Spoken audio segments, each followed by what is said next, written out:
Assalamualaikum warahmatullahi wabarakatuh. Sahabat muslim yang dimuliakan oleh Allah, setiap muslim pasti pernah mendengar nama Masjidil Aqsa. Masjid ini merupakan titik tolak baginda Rasulullah SAW melakukan peristiwa Mi'raj, yaitu perjalanan menuju langit ketujuh untuk menerima wahyu dari Allah Subhanahu wa Ta'ala berupa kewajiban mendirikan sholat 5 waktu.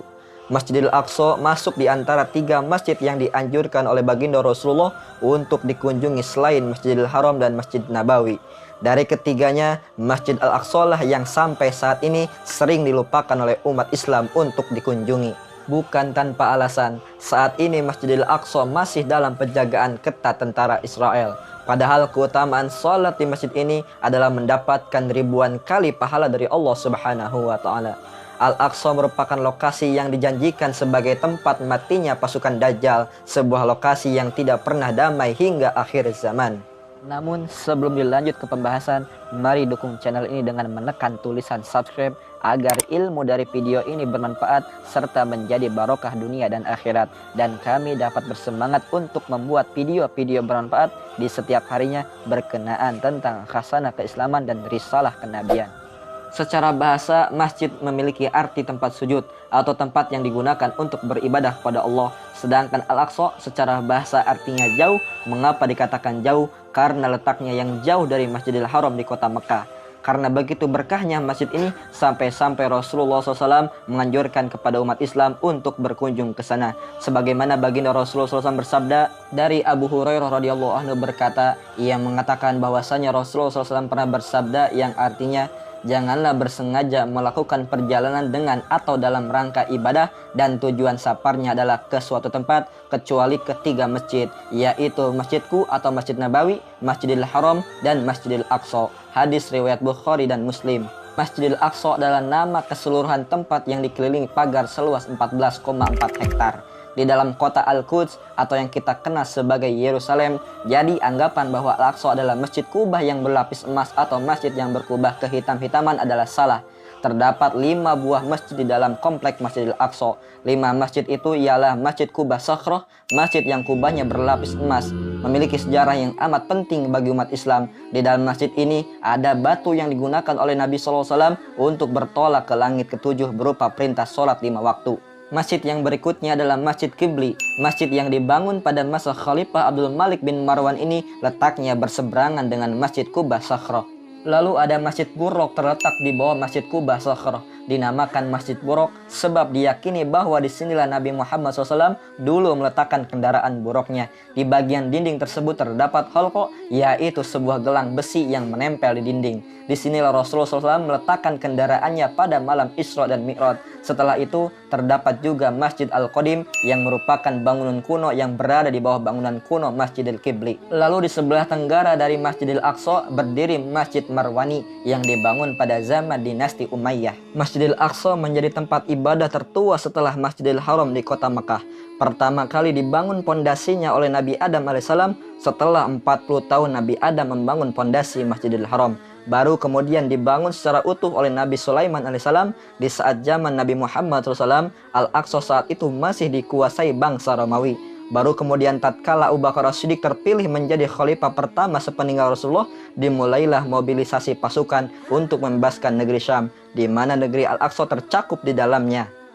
Meskipun upaya pembebasan Al-Aqsa sudah dimulai sejak zaman Khalifah Abu Bakar As-Siddiq, namun saat itu Masjidil Aqsa menjadi benteng pertahanan pasukan Romawi. Baru dibebaskan secara utuh oleh Khalifah Umar bin Khattab pada 635 Masehi.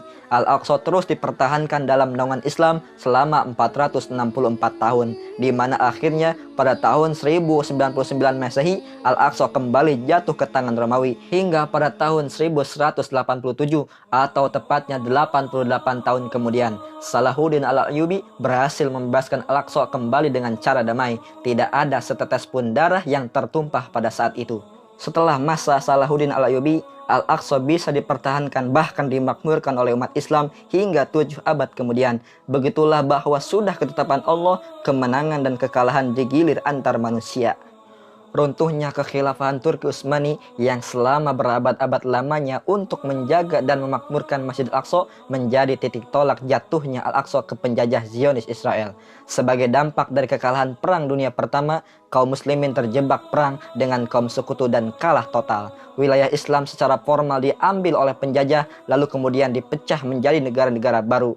Negara Arab dibagi menjadi beberapa wilayah, Libanon dan Syria di bawah pemerintahan Perancis. Sementara Irak dan Palestina termasuk wilayah yang saat ini dikenal dengan wilayah Jordan di bawah kekuasaan negara Inggris. Sebagai balas jasa Inggris kepada Weizmann yang telah menemukan bahan peledak yang tidak banyak mengeluarkan asap, di mana hal itu sangat membantu Inggris mengalahkan Turki Utsmani di Perang Dunia Pertama. Arthur James Balfour bertanya apa yang diinginkan Weizmann sebagai imbalan. Weizmann saat itu menjawab, ia ingin Palestina menjadi tanah air untuk bangsa Yahudi. Akhirnya, pada tanggal 2 November 1917, Sekretaris Luar Negeri Inggris mendukung pemberian negara Yahudi melalui deklarasi Balfour atau The Balfour Declaration. Pada saat itu, James Weizmann dijanjikan seluruh wilayah Palestina termasuk negara Jordan hingga akhirnya pada 14 Mei 1948, bangsa Yahudi memproklamirkan berdirinya negara Israel di Palestina. Dan sejak itu, Palestina berada di dalam penjajahan Zionis Israel sampai saat ini. Hal itu mengakibatkan Masjidil Aqsa berada di dalam kekuasaan Zionis Israel.